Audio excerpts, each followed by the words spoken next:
आजपासून सुरू होणाऱ्या दिवाळी सणाच्या आपणास व आपल्या परिवारास खूप खूप साऱ्या शुभेच्छा। दिवाळीची सुरुवात ही वसुबारसने होते। वसुबारसच्या दिवशी आपल्याला गायीची तिच्या वासरासोबत पूजा करायची असते। दिन दिन दिवाळी गाय म्हशी ओवाळी, गाय म्हशी कोणाच्या लक्ष्मणाच्या। दिवाळीची सुरुवात ही वसुबारसने होते। पहिला दिवा हा वसुबारसने लावला जातो। गायीच्या पूजनाने दिवाळीची सुरुवात केली जाते। ह्या वर्षी वसुबारस 28 ऑक्टोबरला आहे। वार सोमवार, रमा एकादशी सुद्धा आहे। रमा एकादशी आणि वसुबारस एकाच दिवशी असतं। आता आपल्या हिंदू धर्मामध्ये गायीला अनन्यसाधारण महत्व आहे। गायीला आपण गोमाता म्हणत असतो। गायीची पूजा जरी केली आणि गायीला प्रदक्षिणा जरी मारल्या तरी 33 कोटी देवांना प्रदक्षिणा मारल्याचं फळ आपल्याला मिळत असतं। या रमा एकादशीच्या आणि वसुबारसच्या दिवशी तुमच्या जवळपास जर गोशाळा असेल तर तिथे जाऊन आवर्जून गायीची पूजा करा। गोठा असेल, गोशाळा असेल आणि जर तुमच्या घरात जर असेल गायी तर असं म्हटलं जातं, जिथे गाय त्या ठिकाणी विठ्ठलाचे पाय। बघा, तुमच्या घरात जर गाय असेल तर तुम्ही खरंच खूप भाग्यवान आहात की तुम्ही गायची सेवा करता, तुमच्याकडनं गायची सेवा घडते।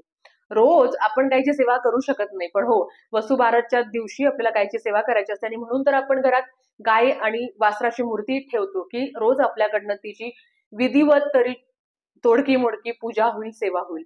आजच्या व्हिडिओमध्ये वसुबारस कशी साजरी करावी त्याच्याबद्दल पण माहिती आहे आणि मेन म्हणजे आपल्या घरातल्या घरात गाय वासराची जर मूर्ती असेल तर त्याची सुद्धा आपल्याला पूजा करायची आहे। सर्वप्रथम जर तुमच्या जवळपास गोठा असेल तर तिथे जाताना आपल्याला गायीसाठी ह्या दिवशी गायीला म्हणतो ना आपण की गहू किंवा चण्याची डाळ खाऊ घालायची नाही। ह्या दिवशी गायीला फक्त गुळ खाऊ घालायचा असतो, कारण एकादशी आहे आणि गायीचा सुद्धा उपवास आहे असं म्हटलं जातं, म्हणून फक्त आणि फक्त गुळच गायीला खाऊ घालायचं असतं। त्याच्याबरोबर आपण जेव्हा गायीची पूजा करायला जातो, सर्वप्रथम गायीची पूजा करताना गायीच्या पायावर पाणी टाकायचं असतं आपल्याला। त्याच्यानंतर गायीला हळद कुंकू अर्पण करायचं असतं, गायीचं दर्शन घ्यायचं असतं। शक्य असेल तर गायीला प्रदक्षिणा घाला आणि गुळाचा नैवेद्य गायीला अर्पण करा। या सगळ्या कृती करताना स्वतःची काळजी घ्या, कारण कधी कधी गायीकडनं आपल्याला ही इजा होऊ शकते। तसं तर ती स्वतःहून नाही करत, पण दिवसभर इतके लोक येतात तर कदाचित कधी कधी गायीची लात लागणं ह्या सगळ्या गोष्टी होतात, म्हणून गायीची सेवा करताना पण तुम्ही स्वतःची काळजी घ्या। आणि जवळपास जर गोशाळा असेल तर तिथे जाऊन आवर्जून दिवसभरात कधीही तुम्ही गायीची पूजा करू शकता, गायीची सेवा तुम्हाला करायची आहे। भगवान बाळकृष्णाने तर स्वतःला गोपाल म्हणून घेतलं होतं। आपल्या हिंदू धर्मामध्ये गायीची पूजा अर्चा करणं खूप महत्वाचं असतं। ह्या दिवशी प्रत्येक आई आपल्या मुलासाठी उपवास करते। आता एकादशीचा उपवास हा दुसऱ्याच दिवशी सोडला जातो, पण काही ठिकाणी असं असतं की फक्त हा वसुबारसचा उपवास असतो, जो दिवसभर फराळ तुम्ही करू शकता आणि संध्याकाळी आपल्याला गहू खायचे नाही आहे, म्हणून बाजरीची भाकर आणि गवारणीच्या शेंगा हे खाऊनच तुम्हाला उपवास सोडायचा असतो। बऱ्याच बायका बऱ्याच ठिकाणी ही पूजा करायची प्रथा आहे। दिवसभर उपवास ठेवायचा। उपवास ठेवणं म्हणजे काही न खाणं असं नाही, तुम्ही खाऊ शकता, फक्त संध्याकाळी बाजरीची भाकर आणि गवारीच्या शेंगा हा नैवेद्य दाखवूनही उपवास सोडू शकतो, किंवा नैवेद्याला फक्त गुळ दाखवायचा आणि नंतर तुम्ही जे पदार्थ सांगितले आहे ते ग्रहण करायचे आणि त्याच्यावर उपवास सोडायचा। तुमच्याकडे पण वसुबारसचा उपवास याच पद्धतीने असता का सांगा? आमच्याकडे याच पद्धतीने असता। बऱ्याच बायका आपल्या मुलांसाठी करत असतात, कारण ह्या दिवशी आपल्याला गायीच्या तिच्या वासरासोबत पूजा करायची असते, म्हणून हा दिवस अतिशय महत्वाचा आहे। दिवाळीची सुरुवात ह्याच दिवशी होते आणि वसुबारस तुम्ही घरातल्या घरातही तुम्हाला पूजा करायची आहे। काही कारणांमुळे जवळपास जर गोठा नाही आहे किंवा गोशाळा नाही आहे तर तुम्ही घरातल्या घरात गायची तिच्या वासरासोबतही पूजा करू शकता। सुरुवातीला आपल्याला ही मांडणी तुम्ही सकाळीही करू शकता किंवा संध्याकाळीही करू शकता, तुम्हाला जसं जमेल त्या पद्धतीने तुम्ही करू शकता। प्रथम इथे मी दिवा लावून घेतला आहे। दिवा लावल्यावर आपल्याला दिव्याला हळद कुंकू अर्पण करायची आहे आणि दिव्याला प्रार्थना करायची आहे, कारण कुठलीही कार्यक्रमाची सुरुवात, कुठल्याही देवाची सुरुवात आपल्याला ही देवांच्या साक्षीने करायची असते, म्हणून इथे मी दिवा प्रज्वलित करून घेतला आहे। दिव्याचं पूजन झाल्यावर सुरुवातीला येते ती गणपती बाप्पांची पूजा करायची आहे। आता ही पूजा तुम्ही देवासमोरच करणार असाल तर तुम्हाला वेगळा असा गणपती बाप्पा घ्यायची गरज नाही, कारण तिथे देवघरातच आपण गणपती बाप्पांची आधी स्थापना केलेली असते। तर मी इथे एक विड्याचं पान घेते, त्याच्यावर गणपती बाप्पाची स्थापना करून घेते आणि जर तुम्ही सकाळी करणार असेल तर तुम्ही गणपती बाप्पांना अभिषेक घालावा। ओम गण गणपते नमः ह्या मंत्राचा तुम्हाला मंत्रजाप करायचा आहे। 21 वेळा केला तरी चालेल किंवा 11 वेळा केला तरी चालेल। गणपती बाप्पांची पूजा करताना ओम गण गणपते नमः ओम गण गणपते नमः ह्या मंत्राचा अखंड मंत्रजाप करायचा आहे। त्याच्यानंतर गणपती बाप्पाला लाल फूल आणि दुर्वा जर तुमच्याकडे असेल, उपलब्ध असेल, तर तुम्हाला गणपती बाप्पाला दुर्वा अर्पण करायची आहे। नंतर गणपती बाप्पाला आपल्याला गुळ खोबऱ्याचा नैवेद्य अर्पण करायचा आहे। इथे मी गणपती बाप्पांना गुळ खोबऱ्याचा नैवेद्य अर्पण करून घेतला आहे। गणपती बाप्पांची प्रार्थना करून झाल्यावर आता आपल्याला बाळकृष्णांचा अभिषेक करायचा आहे। बाळकृष्णांच्या मूर्तीवर अभिषेक करायचा आहे। सकाळी करणार असेल तर सकाळी करा, जर तुम्ही मांडणी संध्याकाळी करणार असेल तर संध्याकाळी बाळकृष्णांच्या मूर्तीवर आपल्याला अभिषेक घालायचा आहे। आणि आपल्या प्रत्येकाच्या घरात बाळकृष्णाची मूर्ती असेलच, म्हणून बाळकृष्णांच्या मूर्तीवर आपल्याला वसुबारसच्या दिवशी अर्थात अभिषेक घालणं अनिवार्य आहे। बाळकृष्णांच्या मूर्तीवर अभिषेक करत असताना तुम्हाला ओम नमो भगवते वासुदेवाय नमः ह्या मंत्राचा मंत्रजाप करावा, किंवा तुम्हाला जर पुरुष सुक्तम येत असेल तर तुम्ही त्याचंही 1 वेळा पठण करू शकता।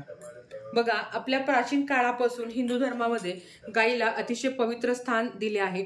गायीच्या ठिकाणी 33 कोटी देव मानले जातात आणि तिला गोमाता सुद्धा म्हणतात।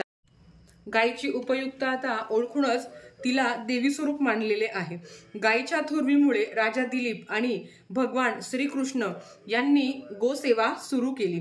श्रीकृष्णाने तर स्वतःला गोपाल म्हणून घेतले होते, म्हणून एकादशीच्या दिवशी भगवान बाळकृष्णांच्या सेवेचीही तेवढीच महती आहे जेवढी आपल्या गायची आहे। म्हणून इकडे तुमच्याकडे जर फूल असेल, हार असेल, तर तो तुम्हाला भगवान बाळकृष्णांना अर्पण करून घ्यायचा आहे।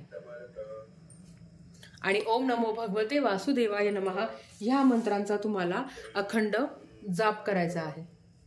बाळकृष्णांच्या मूर्तीवर अभिषेक करून झाल्यावर आपल्याला जी आपली गाय आहे तिच्या मूर्तीवर सुद्धा अभिषेक करायचा आहे। आपल्या हिंदू धर्मामध्ये दानाला अतिशय महत्त्व आहे।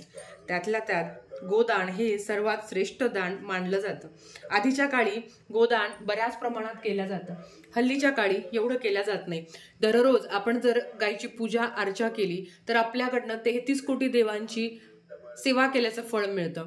पण दररोज गोशाळेत जाऊन किंवा कुठल्याही गायीच्या गोठ्यात जाऊन पूजा करणं शक्य होत नाही, म्हणून तर घरात गाय वासराची मूर्ती असणं महत्त्वाचं आहे। आणि आपल्याला रमा एकादशीच्या दिवशी, वसुबारसेच्या दिवशी गायची तिच्या बछडासोबत म्हणजेच वासरासोबत पूजा करायची असते। म्हणून तुमच्याकडे जर ही मूर्ती नसेल तर आपल्या देवघरात गाय आणि तिचं छोटंसं पिल्लू अशी एक जी मूर्ती आहे ती नक्की आणून घ्या, तुम्हाला कुठल्याही दुकानात मिळून जाईल। आता इथे आपल्याला गायीच्या मूर्तीवर अभिषेक करायचा आहे। याने काय होईल, रोज तर आपण गायीच्या मूर्तीचे अभिषेक करू शकत नाही किंवा गायीच्या मूर्तीला आपण गायीला आंघोळ घालू शकत नाही, पण जर घरात मूर्ती असली तर नक्कीच आपल्याकडनं त्या सेवा घडतात। सुरुवातीला आपल्याला गायीच्या पायांना थोडं पाणी टाकून आपल्याला गायीच्या मूर्तीवर आणि संपूर्ण पायावर पाणी टाकून अभिषेक घालायचा आहे।